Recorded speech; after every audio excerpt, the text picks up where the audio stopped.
Hello, beautiful alchemist. Happy July. Happy July.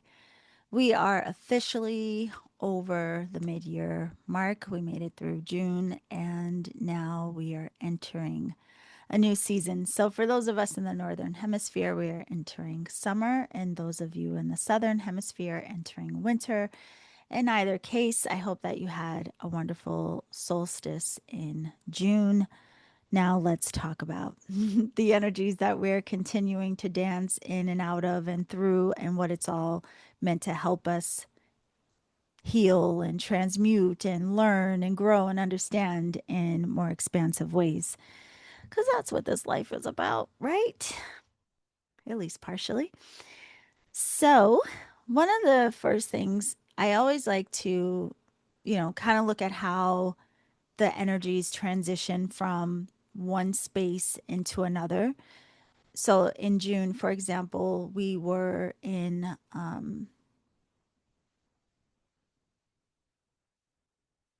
mind and emotion. So June started out with Gemini season, which is all of that mental activity. And then when the solstice happened at the end of June, we moved into the sign of Cancer, which brings us down into the emotional side of things. So even last month, the card of the month, Lemniscate, was a beautiful reflection of that. The opposing aspects of our consciousness, what seems to be in opposition.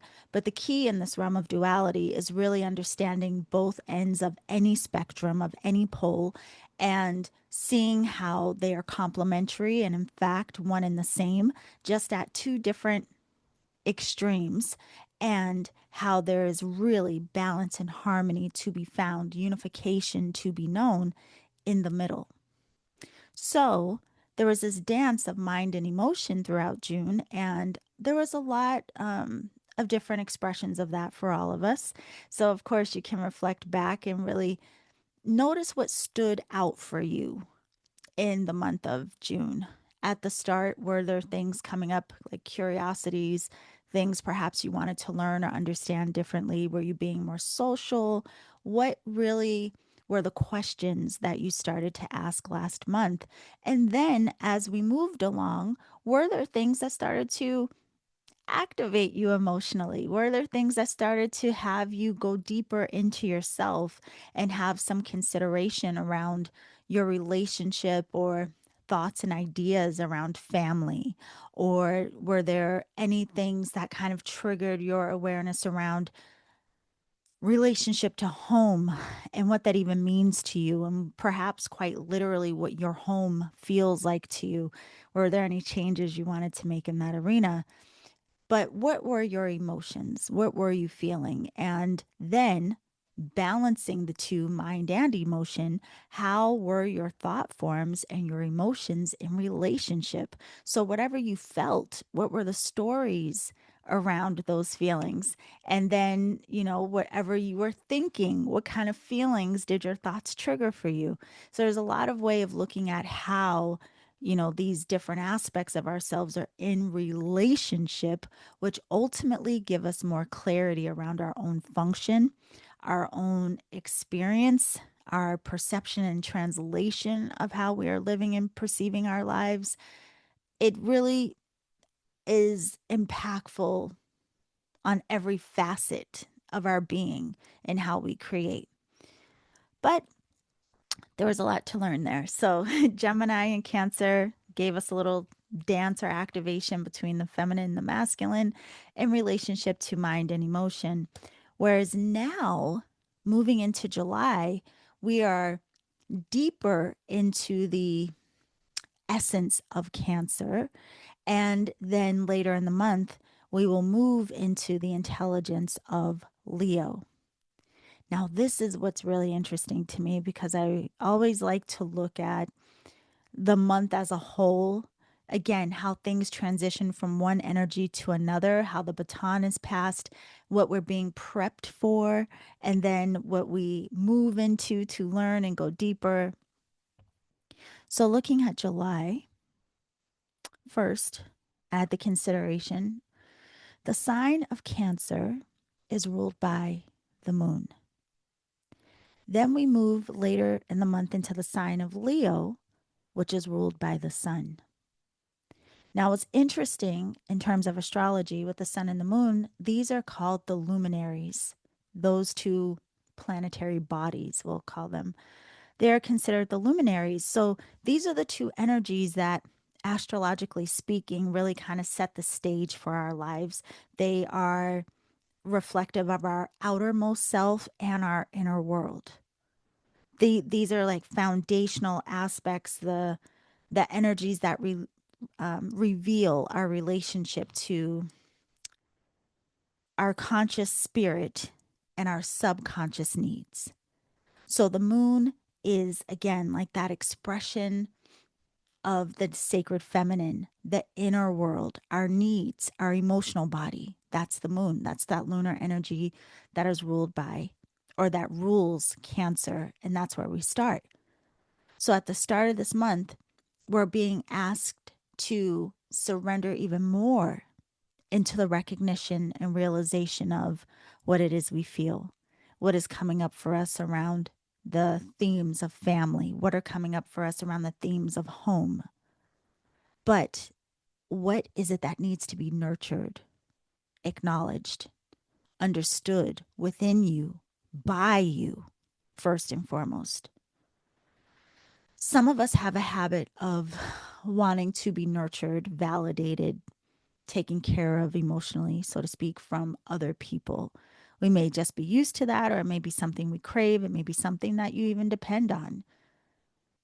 But that comes with a lot of expectation and a lot of disappointment. And it's not really fair to put that on other people. If people want to hold space for us and be there for us, then, that's a gift that it's even offered or that anyone would want to do it. But then to take it a little further, a lot of times, even when people do try to hold space for us lovingly, we have those expectations, and then we may be annoyed that they're not doing it the way that we want them to, or the way that we expect them to, or we compare what we would do to what they're doing or not. And again, not really a fair thing to do. Instead, we should recognize the uniqueness of, what everyone's expression may be, which may be very different than our own, but also gives us a broader scope and lens around what any of this means. So, what does it mean to show love? What does it mean to be nurturing and caring? What does it mean to be family? What does it mean to feel like home?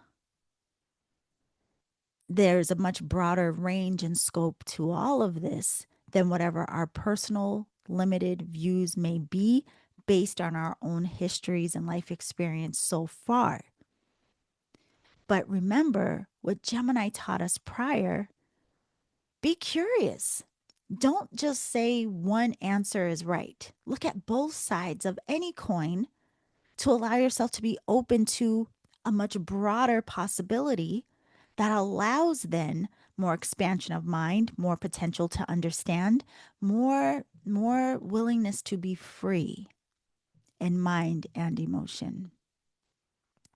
So we come into this month with this cardinal initiating water energy, Cancer, ruled by the moon, reflective of our emotional innermost self. And again, later in the month, we move into fixed fire, which is Leo, ruled by the sun. So hopefully, we really do take that gift, that opportunity, that encouragement to deep dive into the most intimate aspects of ourselves so that we can have more understanding, initiate and support more healing, to then be willing to be seen in the brilliance of our own unique light that then Leo will encourage us to shine. So we'll get to that.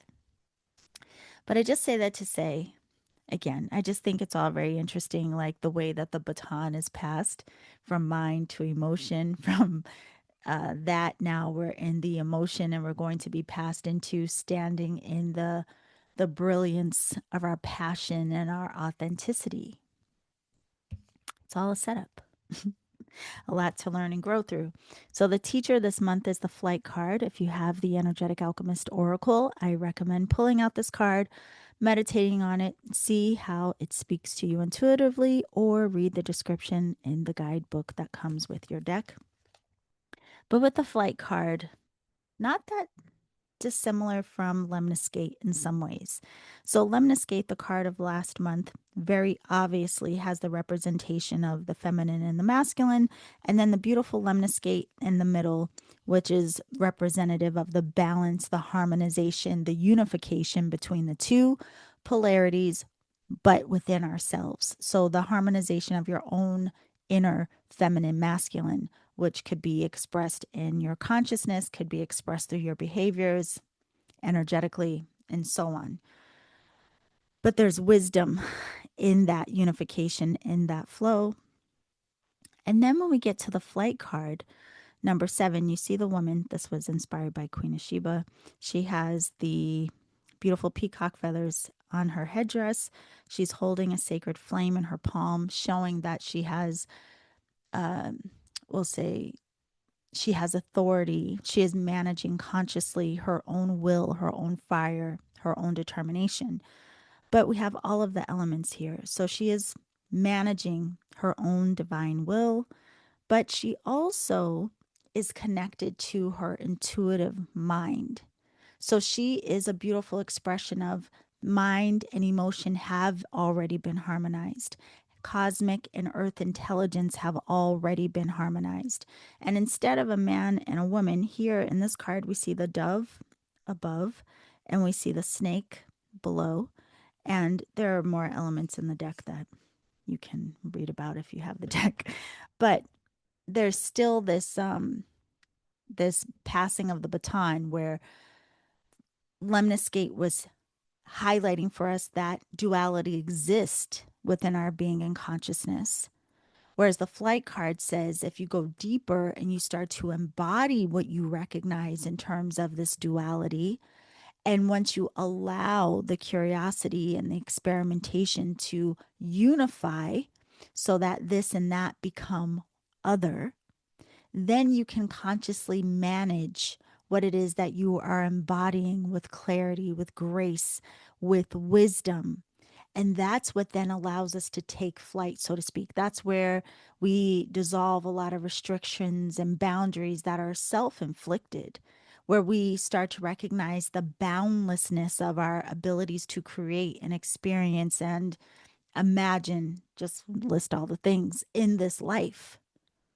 But we have to be in conscious relationship with these elements that we are, but we also have to have the ability to unify and harmonize how all of our elements are working together. So, again, if you have the deck, these cards are meant to be teachers of our energetic alchemy.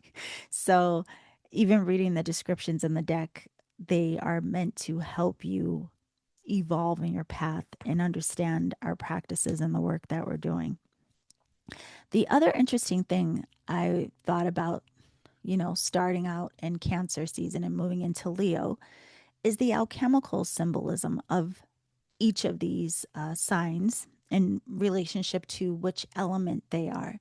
So, Cancer is water, which is an inverted triangle, and Leo is a fire sign, which is an upright triangle. And when you unify the two, it becomes a hexagram or a 6-pointed star, which is very symbolic of the unification of earth and cosmic, or the spiritual realms and the material realm. It also, again, we have a hint towards this point of the work that we're doing and how we're being guided to understand it, experience it, move through it in stages and phases. But all along the way, there are different aspects to everything that are pointing to us of what the ultimate teachings are. So there's another hint. It's beautiful. So we are going from this recognition of feeling. We start out this month again in beautiful lunar intelligence of Cancer. I feel into the solar intelligence of Leo. I am seen. So imagine that just for a second. If you allowed yourself to really embody that, embrace that for yourself, your relationship to your ability to feel, recognizing the gift of feeling rather than feeling like it's a burden, understanding the wisdom within your feeling, understanding the wisdom in your ability to be able to perceive through feeling, to understand the messaging within your emotions, to know how to manage your emotions rather than having them run you, to understand how to manage your own mind rather than having your thoughts consume you. Imagine a harmonious state of being in a peaceful, balanced relationship between mind and emotion, but also having this experience of a peaceful, balanced, harmonized innermost self that feels confident, strong enough, and willing to share who and what you are externally. If you didn't feel that you had to hide, if you felt very confident in knowing your gifts, your talents, why you are here, what you've healed, and how that can even be a gift of sharing to someone else to help them work through something very similar. Again, this is kind of the offering of this month in this energy. How do we go from finding strength and integrity in relationship to our innermost self, feeling safe in that, so much so that we feel bold and safe and willing to be seen authentically, externally. Now, we all have different relationships with all of these energies, and so life. We experience highs and lows, different relationships, different connections, different things that give us opportunities to learn, to grow, to again experience the different polarities on the spectrum. I'm sure you've all had some great experiences in life. I'm sure you've had some really tough ones in life. But again, you learned on either end of those spectrums. And where do they meet? Where is the middle ground of wisdom between the two, no matter what it is or what the experiences were? So we're going from our inner self into our outer self or our outer space. You know, there's a lot going on in our inner world and within our inner space that we need to be in relationship with to manage, because we all also know when we're not managing or understanding our inner worlds, it gets really chaotic internally fast. We know what that feels like, but we can learn to be in relationship with our innermost self very differently, where we start to be a conductor of sorts and we start to learn how to allow energies to move through us instead of clinging on to them. And it's not just about healing wounds. Like in this realm, you hear a lot about that, and there seems to be a lot of focus on healing our wounds. But a lot of it is recognizing behaviors, recognizing our patterns and habits, understanding the origin or the why, and changing some of that. So I say that to say, don't think that this work is going to require you to do this deep dig into the depths of your history and your consciousness. That may come up naturally, but there's more emphasis on what you are willing to change through this release of attachments and ideas that things have to be done in very specific ways, that we're so rigid in our beliefs that it causes a lot of tension and tightness and interruption and distortion within our bodies, our minds, our expressions. There's more than one layer to what this work invites us to do to experience ourselves and our lives differently. So, happy July. We are going to learn this month from the luminaries, the moon and the sun. And as I mentioned, we are moving from I feel into I'm seen. And it's also the intro in the Northern Hemisphere into summer. We're just entering summer. So imagine that the flashlight is being shown inside first. The big flame of the sun isn't at its peak yet. We will peak in summer when we get to Leo season, but for now we're just entering. And so there's this inner light that first must be illuminated, illuminating from the inside out. Happy birthday to all of the beautiful cancers out there, by the way. So, with the astrology of this month, what we get to learn through, mark your calendar, take note. The first event is on July 7th, the first one I'm talking about. July 7th, the planet Neptune is going retrograde in Aries until December 12th. Now, before we get into what that means, what stood out to me obviously are the dates here, right? We have 7/7 until 12/12. If you love numerology, I'll leave it up to you to do what you will with the translating of those numbers and that portal space in between them. 7/7 until 12/12. If you're not familiar with astrology, you can sign up for my newsletter and you will get access to a recording of my free numerology class that I teach every January, or you can download the Energetic Alchemist app right now and get access to that recording as well. So, anyway, those dates, July 7th to December 12th, Neptune will be in retrograde. So, Neptune is this planet that is really associated with another aspect of consciousness. So, I say that to say a lot of people are familiar with Mercury and it going retrograde, and we all have heard it's become like pop culture talk now. When Mercury goes retrograde, it's like communication can be a little skewed or misunderstood, and anything associated with the planet Mercury, it's almost like an inverted expression of it, or bringing it into an internal state, or bringing a pause and a highlight to it before it moves forward again.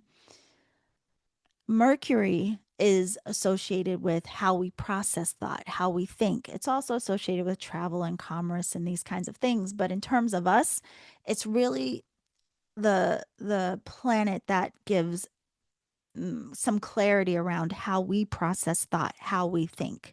So when there are people in your life and you're like, I don't get how they think. Why do they process that way? They seem strange to you. You probably have two very different Mercuries, which is to say the sign that your Mercury is in may be very different than theirs. So anyway, Mercury, while it is associated with our consciousness, our conscious thought, and how we process thought, Neptune is like an alternate aspect of our consciousness where it's more of the dream, intuitive, subconscious realm of our consciousness. It's coming to mind to say it's like the two hemispheres of the brain, right? So it's like the Neptune would be like the right hemisphere and Mercury would be the left, the analytical and the intuitive and imaginative. You can kind of think of it that way loosely. But because this planet is going retrograde, think, and in Aries very specifically, think about it as like slowing down our own internal flame because of that Aries influence. And so these internal fires, these impulses that you may have had, something around that is going to be like an invitation to slow that down to gain some clarity. So wherever the mind, it's even coming to say some of us may have been concocting stories and ideas, just trying to make sense of things. And now something is going to highlight that for us in this retrograde where we're like, hold on, hold on. Let's really get clear. Let's have some understanding. Where do these stories come from? What is the origin of all of this? All of these ideas and what's been imagined or what's just deeply implanted within the subconscious aspect of your mind. We may need to explore this. There are some things here that may need some clarification. So think of it as like bringing our subconscious mind to light, bringing what's in the underbelly to light. So we start out this month again, making sense in the sign of Cancer, the archetypal mother, to go deep into ourselves, to nurture, to acknowledge, to really understand the depth of what's going on with us internally and how can we reassess any of this that will support our forward movement. Sometimes we have to slow down and reevaluate and go deeper to really reconstruct so that we're not trying to drag the same baggage forward. So we're not repeating the same patterns and cycles indefinitely.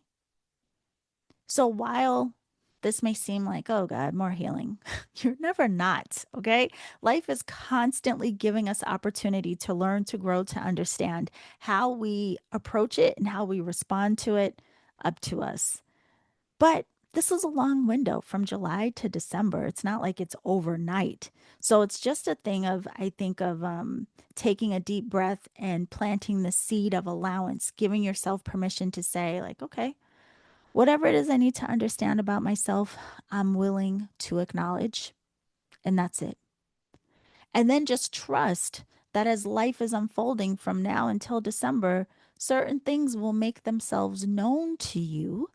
And as these stories and wounds and dreams and ideas start to emerge, you'll have this awareness of, oh, I better pay attention to this. Let me be curious. Let me see how this makes me feel. Don't just sweep it under the rug. And again, just having that openness, that willingness to reassess so that you can move forward with whatever ideas or projects or goals that you have been cultivating, holding on to, considering. Now, after this, on the 12th of July, mark your calendar and circle it. Two reasons. Number one, really put this on your calendar, put it in your phone. July 12th, we have the activation circle. I've been telling you this for a while now. I do the activation circles only once a month on the second Sunday of every month. It is at 8 a.m. Pacific, which is 11 a.m. Eastern. This month, it will be on the 12th. Mark your calendar. You can join for free. It is live, but it is not recorded. So if you want to attend to have discussion around energetic alchemy and to experience guided practice, sometimes in relationship to Reiki, sometimes going deeper and beyond, show up, find out. It's fun. And you can get access to the activation circles by downloading the Energetic Alchemist app. It's that easy. It's free. So that's happening on the 12th. But the other thing happening on the 12th is that the sun is going to be conjunct Mercury. Remember the plan of communication and the way that we think and process. But Mercury at that time is going to be still in retrograde in the sign of Cancer. So remember, we've talked about when planets, when you hear they're conjunct, that just means they're very close together.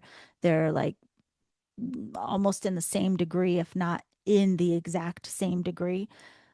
But I like to think of it as like these planets are in bed together. That's how I always like to say it. But the sun, which is very illuminating, is going to be in bed with this planet that represents communication and our thought process, retrograding in the sign of Cancer. So this is another way of illuminating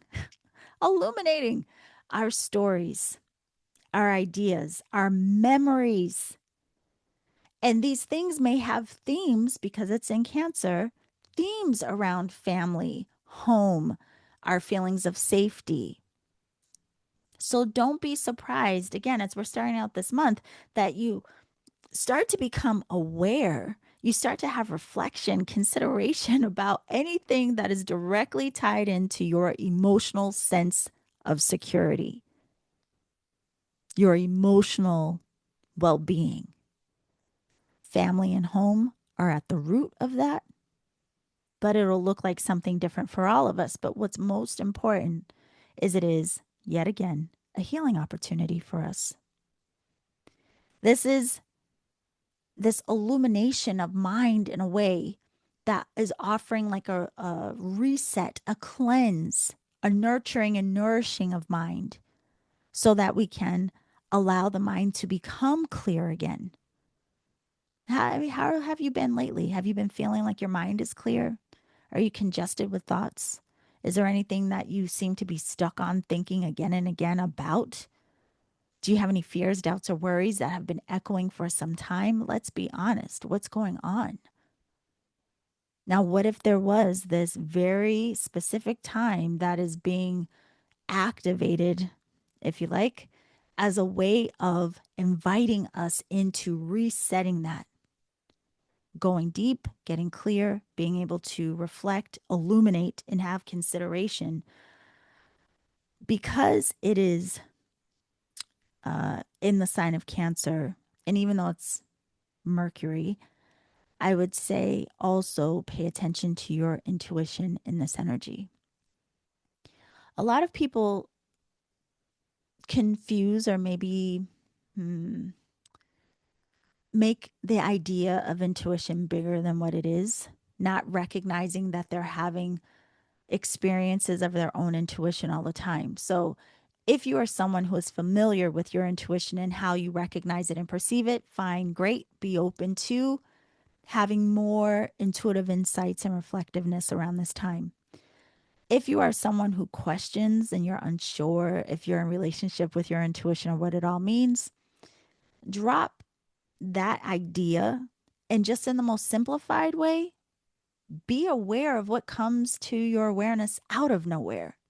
So, not things that you are trying to figure out, not things you're trying to analyze, trying to answer for yourself, not overly thinking, not doing it intentionally. You know, those times where you might just be driving and all of a sudden different insights and inspirations start pouring in seemingly out of nowhere? And you kind of go into this trance of just observing these thoughts and ideas that are swirling in and swirling through. But it's not stressful. The body isn't tight.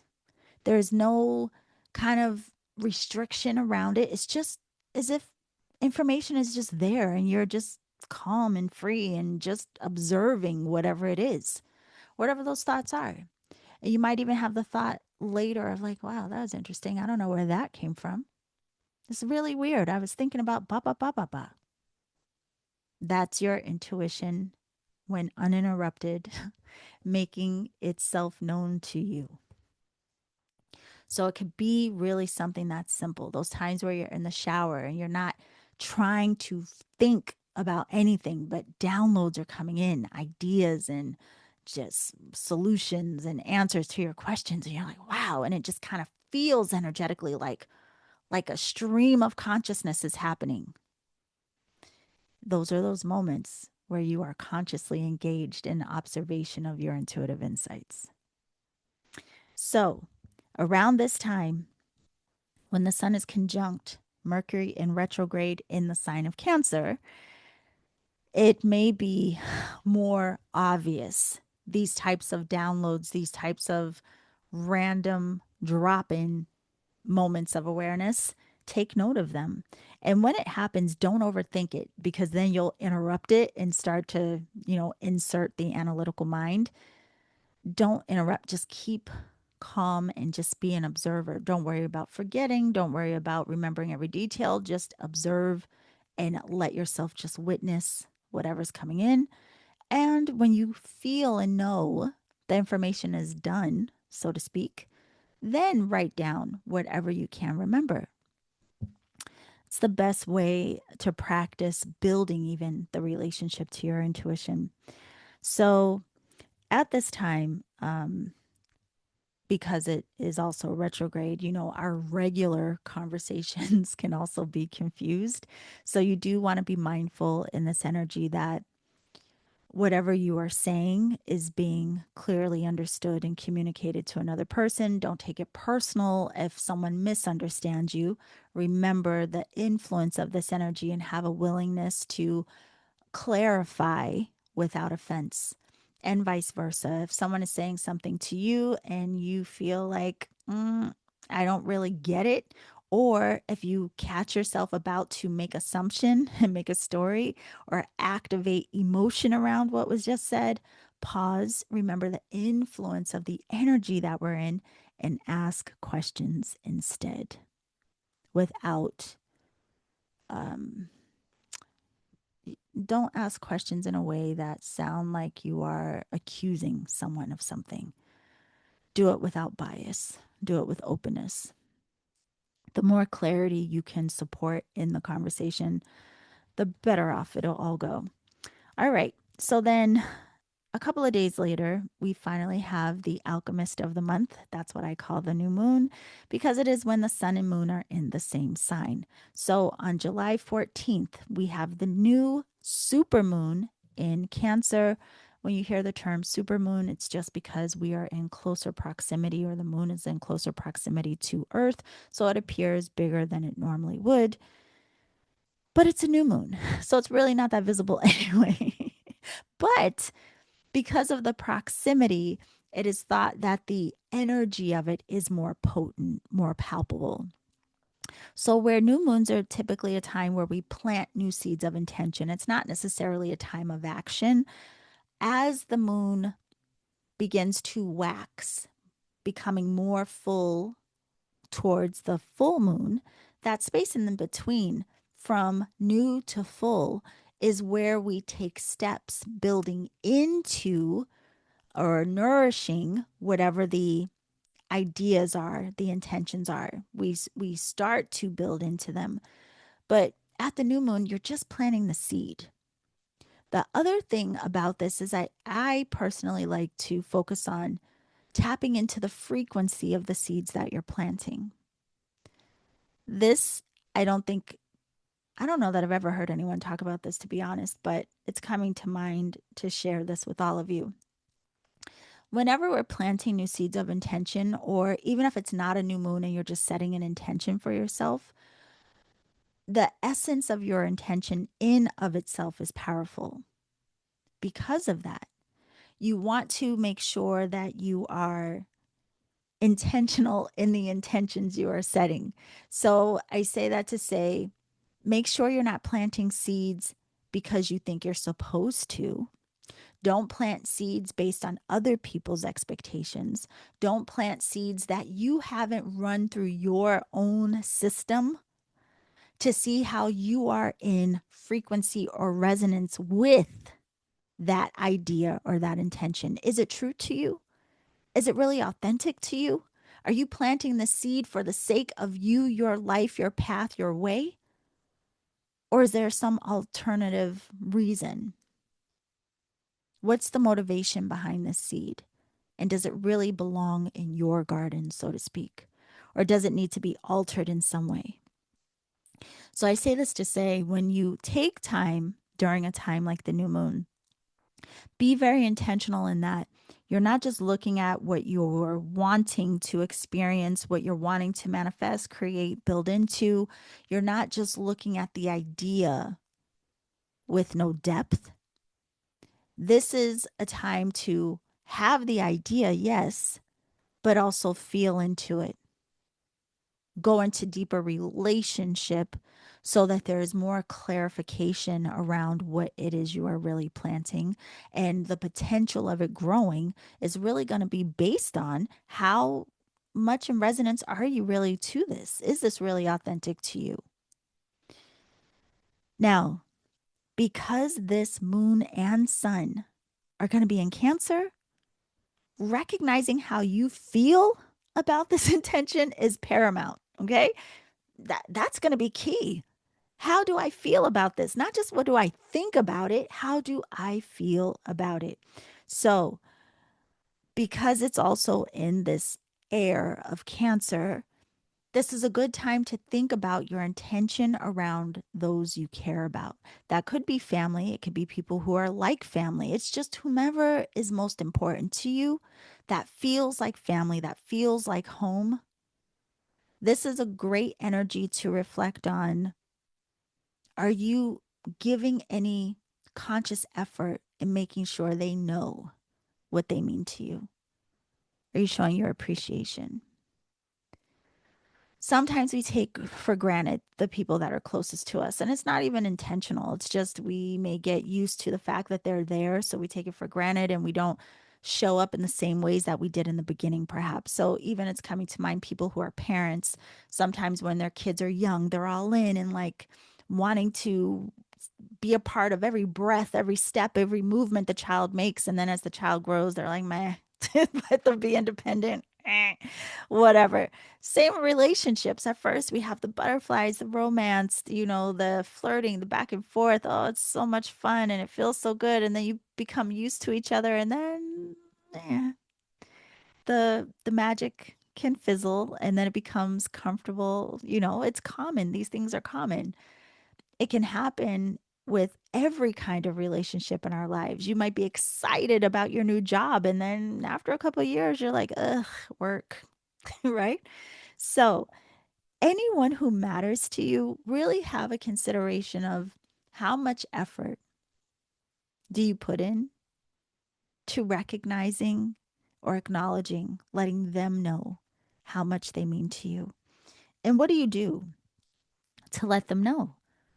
Show them, tell them, whatever you think is most important, but be intentional. Be intentional with your loved ones. Be intentional about home, what your home life is, the environment itself, what it feels like to you. Do you have a space where you feel at home? Even in your home, do you feel like you're at home? If not, what changes can be made to make you feel at home? Sometimes we don't make changes to things because we just don't consider it. I mean, it sounds crazy, but it's true. Sometimes we just complain about things, but we don't reflect on the potential of solution, even though many exist. So, this is a very interesting energy, and it's a good time to be reflective, especially because Mercury will still be retrograde at this time. So, where with the sun conjuncting Mercury in retrograde, I said it was like a mental reset. You could think of this new moon, this super new moon, as almost like an emotional reset, because those who are closest to us, those connections are so deeply felt by us. They're so significant and impactful to us. So it really can be an emotional reset of sorts by acknowledging them, how they make us feel, and making that known. Okay. Another thing great in this energy is self care. All right. So moving right along, on July 22nd until August 22nd, now the sun is going to move out of the archetypal mother Cancer and into that solar intelligence of Leo. It is going to be Leo season. So, this is the energy where we've done all of that deep dive into how we feel and our connections, our emotions, our family, our home, ba ba ba. Imagine that we really do allow ourselves to be nourished, to be held, to be healed, to be activated in that balm of love at the beginning of the month. Then that will inspire you to feel the illumination of your own personal power. This is where, like, imagine literally the transition from night to day. So imagine in nighttime under the light of the moon, where we were like bathe under the moon, allow things to release, allow ourselves to feel, allow the tears to flow, almost like a this kind of just a healing chamber under the light of the moon. And it's kind of ritualistic, preparing you so that you feel this fullness of life even after you rest and sleep, and then you awake renewed and refreshed in the rising sun. And now you are ready. You are capable of the embodiment of the fullness of your light. That's the invitation of Leo after we exit Cancer season. So the sun is moving into Leo, the illumination of our personal power, our creativity. Leo is so passionate, it's generosity of heart. It is the confidence in being seen just because. Why not? Notice your posture. This is all one of the things I always think of when I started learning about chakras. And I realize that if you are slouching, you're literally crouching down on your internal sun, which is the solar plexus. And then if you sit up straight or stand tall, you are allowing the radiance of your internal sun to be seen, to be felt. It's also seen in your presence. There's a difference of how you are perceived and felt based on your posture. So, this energy is that it's an invitation encouraging us to allow ourselves to be seen. You know, Cancer season took us in. Now, this is bringing us back out. The questions we want to start asking ourselves during Leo season, which we'll talk about more in August. But now we can have the considerations of what are you even passionate about? What are you passionate about? What do you love? What inspires you? What gives you a feeling of inspiration? What makes you feel creative? If you drop the ideas, projections, the stories of whether you're good at things or not, get that off the table. What makes you feel good? What are you passionate about? What do you envision when you start talking about creativity? If you could wave a magic wand and all of a sudden be creative in one particular way, what would that be? It's coming to say, for example, I am fascinated by singers and musicians. I am neither one of those things. And I don't even try to be quite honest. If I have free time to do things, there are other things I would rather spend my time learning how to do. But I love musicians and singers. And so it is a big music in of itself is a big part of my life. Whether I'm listening to it in the car, I'm listening to it at home, I go to concerts, I go to whatever. So it's intentional to bring my love, my passion of music into my life, even if I'm not the one that is the creator of the music itself. I curate my own playlists, and I have playlists based on mood, or I have certain ones for when I'm driving, I have certain ones for when I'm cooking or in the shower or whatever. So I still am curating the way that I like to experience music. So I say that to say there may be some things that are you're in relationship to creatively that you may personally touch and build and create yourself, or it could be letting yourself enjoy and be inspired by the creativity that is produced by other people. In either way, you're in relationship to the essence of creativity and recognizing what that does to you, the aliveness that it lets us feel. I'm recording this before July because I will be traveling again. I've been traveling back and forth to my family recently.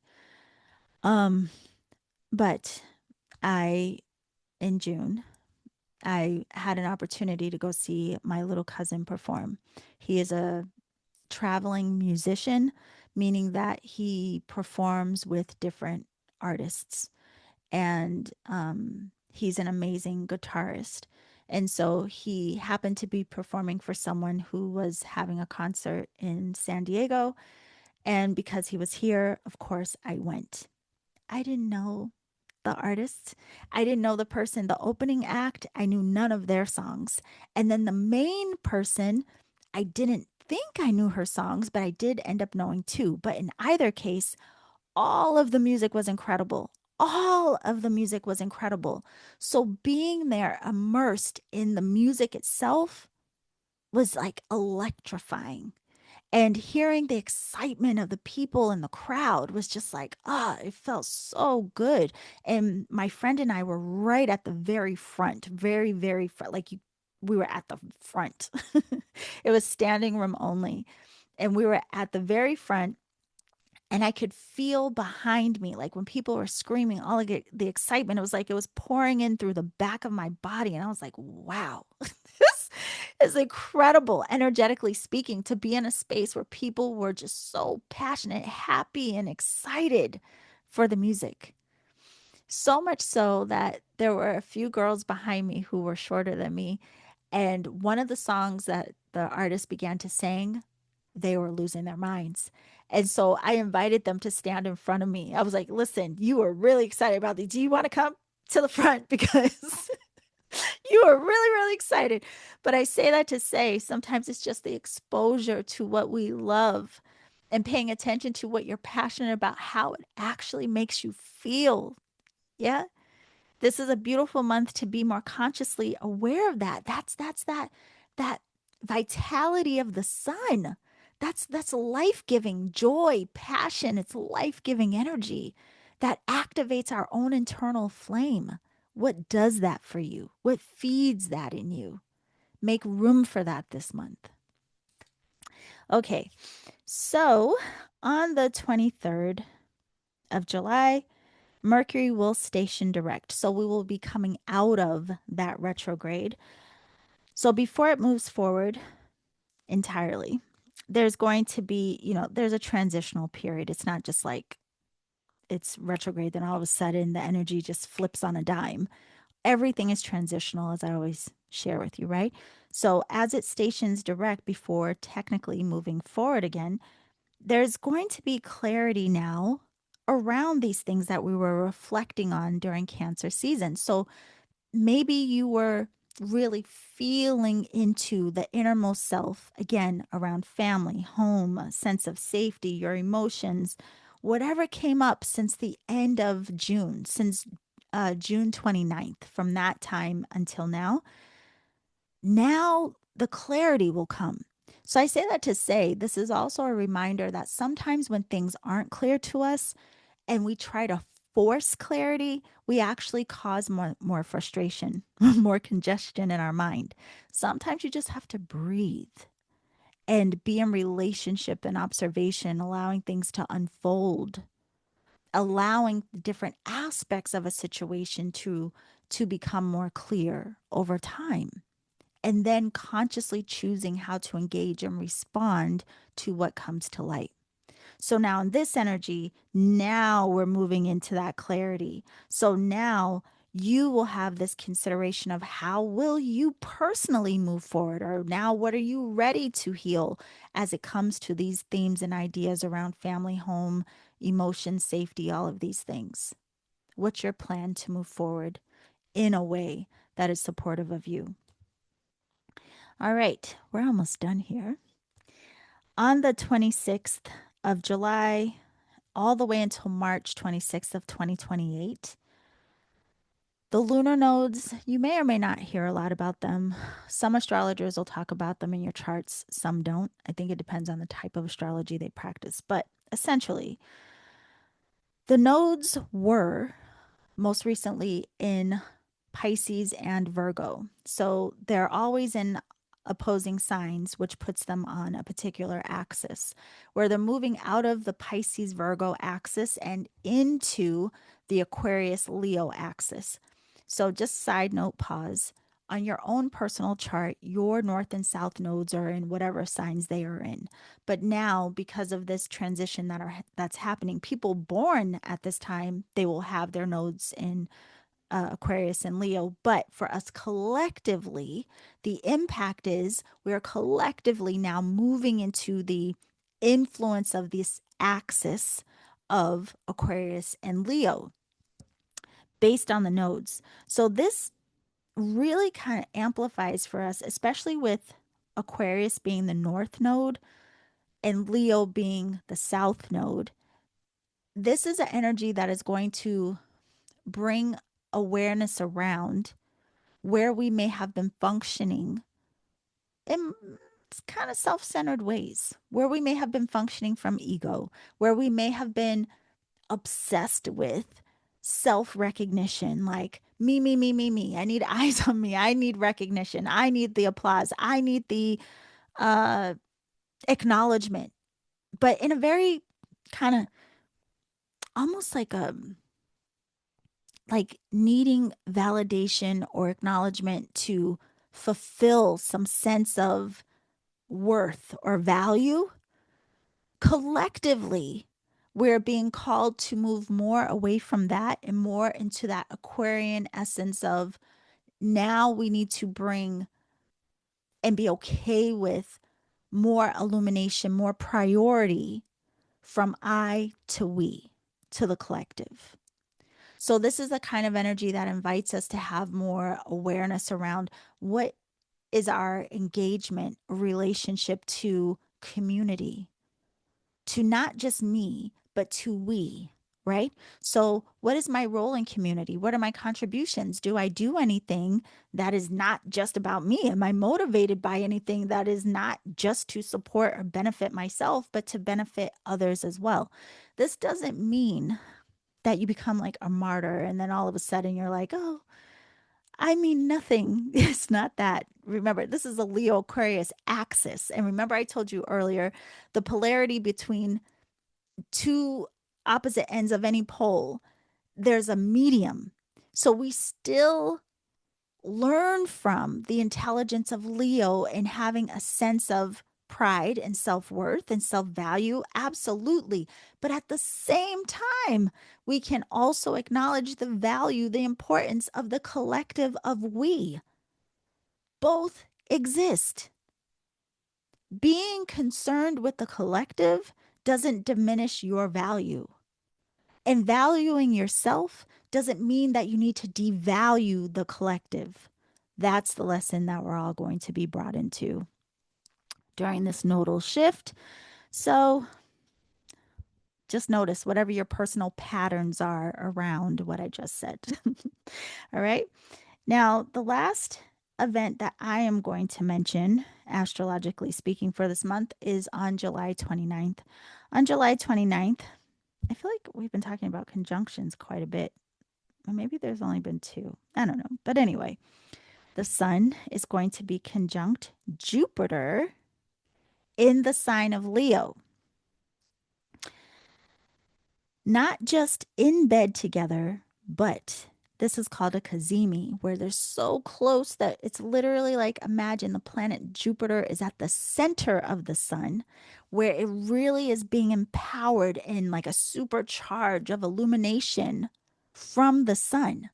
And like this really big activation of Jupiter that makes this day considered one of the luckiest days of the year. Why? Because Jupiter is considered a very lucky planet. They consider this planet to be a planet of good fortune. It is the planet that expands whatever it touches. Listen, and that could be good or bad, but it expands whatever it touches, and it's considered again like this expansion of consciousness, of freedom. This it's in relationship to truth. I mean, it's beautiful, beautiful energy.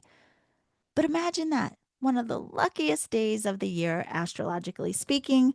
What will you do? What will you expand in consciousness? I would say be very intentional of what you are focusing and directing your mind to in this energy, especially with the potential that the sun could expand the essence, the frequency of whatever it is you're focusing on. Now, balance in all things. Don't become obsessed. Don't attach. Don't cling. Don't drive yourself crazy in thought about something, but rather allow the freedom, the awareness of acknowledging I am in right alignment. I am in right mind. Chant a couple mantras, whatever it is that allows you to feel in the expression of something without being all consumed by it or attaching or clinging. So, the other interesting thing is on this day, we have the full moon in Aquarius. Now, when the moon is full, I call it the queen of the month. When the moon is full, the sun and moon are in opposite signs. So here we have that Aquarius Leo axis again, just like we just spoke about with the nodes. The full moon in Aquarius on this axis, we can think of again Leo, self, Aquarius, community. But where do the two meet? So I would say that this moon is a great way of not just amplifying the themes of Aquarius, but again, the sun will be in Leo. So that is a very potent consideration as well. In fact, that is what is illuminating this Aquarian moon. So, where do the two meet? Have some consideration, some reflectiveness around your relationship to self, how confident you feel in being seen, being known. And if you have any resistance, any fear, doubt, or worry about that, okay, why? Where does it come from? Is there anything you can do to challenge yourself to put yourself out there anyway? It's reminding me of the perfect example of this lunation. I've told you all this before, but I was very, at least my story was that I was shy. What I didn't understand is I was very sensitive to energy. And because I was so empathic and I didn't know how to manage my own energy, I didn't like being around a lot of people, especially not strangers. And I just tended to function as an introvert.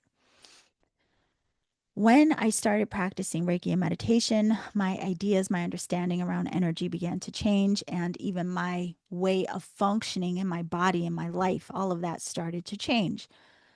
But an inspiration that came in was to do a podcast because back then, 2013, there weren't a ton of Reiki podcasts the way there are now.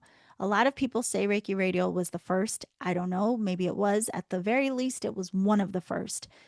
And that was part of my inspiration because back then, there really wasn't as much accessibility or content around being a practitioner of Reiki as there is today. And thank goodness there is more now. But back then, you could get books from authors and teachers, but you didn't really have many voices of practitioners or people sharing authentically and vulnerably what their experiences were in going through the processes of healing. So I wanted to talk about it.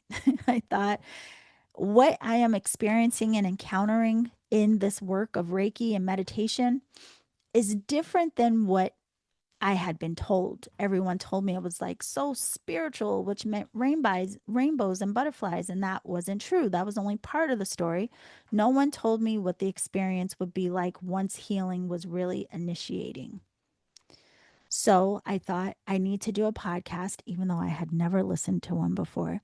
I need to do a podcast to have this conversation, to share what I am going through and share with whoever might listen what is helping me through this process of healing. And let's just be real honest about what the hell this looks like. That was one idea and inspiration. But on the other side of the fence, I was still afraid of being seen and being heard and all of those things connected to my pattern of living like an introvert. The only reason I actually recorded and started and am doing the podcast now is because back then, my desire to connect with community had to be more important than my fear. Yeah, putting myself out there, there was a possibility I was going to get judged and criticized and all kinds of blah, blah, blah. And it has happened. Okay. But I had to make it more important, like whatever was most important to me, which was connecting with other people and helping other people recognize that they weren't doing their practices wrong or their spirituality wasn't wrong because they hit a healing crisis or something. I just wanted to talk about it. That was important to me. Community was important to me. I am an Aquarius and I am Aquarius rising. But because I am that, and that part, community, was so loud and important, I had to lean into the opposite, my sister Leo, to activate the confidence of me being seen and heard. I'll tell you guys, I didn't want to do it. Did not want to do it, but it was the only way I could do it. So I literally had to honor my Aquarian nature and way to be supported by my opposite, Leo, and say, bring it on in. Leo, help me help myself. That's what this full moon is asking. While you can have some reflection and consideration around your role, who you are, how you allow yourself to be seen or not. How is that in relationship with the potential of how you are in relationship with community, groups out there. How can you use your illumination to be a support, an encouragement, a benefit in any way to someone or something outside of yourself? You might already do it. Now listen, this is not this is not to say you're not. You may already be doing it. But we stop to reflect, to have consideration, because whether we're able to do it or not, or we are doing it or not, we can still evolve and do it in a more authentic way or a more expansive way. So if you, like me, have trouble with either side of this fence, this is a beautiful invitation of reflecting on yourself and seeing what do you need to lean into in order to understand the expression, the unification of this axis between Aquarius and Leo. If you're someone who's already doing this, humble yourself, take a breath, and just ask, could I do this in a more expansive way? Do I need to make any adaptations to this? Is it time to evolve in the way that I may be sharing myself and being seen or supporting? Maybe there is. Just ask the questions. And like we were saying in Cancer season, don't overthink it. Throw the question out there, relax into yourself, and notice over a week or so if any inspirations, ideas just seem to drop in out of nowhere. If your intuition starts to speak, bringing you clarity, acknowledge it, write it down. Yeah. So we have so many beautiful opportunities of learning this month, as we always do, what will support you in being authentic and what will help you break out of any boxes you have found yourself in. The work, the work, the work. It's fun. I mean, really, truly, I always think, sometimes we talk about this stuff and kind of joke about it. It sounds like, oh, God, there's more. Like, but the truth is, isn't it fun? Like, aren't you having fun discovering more about yourself, discovering more about life, discovering more about what you didn't understand fully, but now you understand differently? Aren't you having fun experiencing things differently than you had before? Like, I know I am. I still think back to when my first Reiki attunement and feeling energy in such a palpable way through my hands, which I had never felt in that way before. Just all the things leading till now. Every day, something amazes me, whether it's my personal experience or something that I witness or hear someone else sharing. I'm like, wow, this journey is something.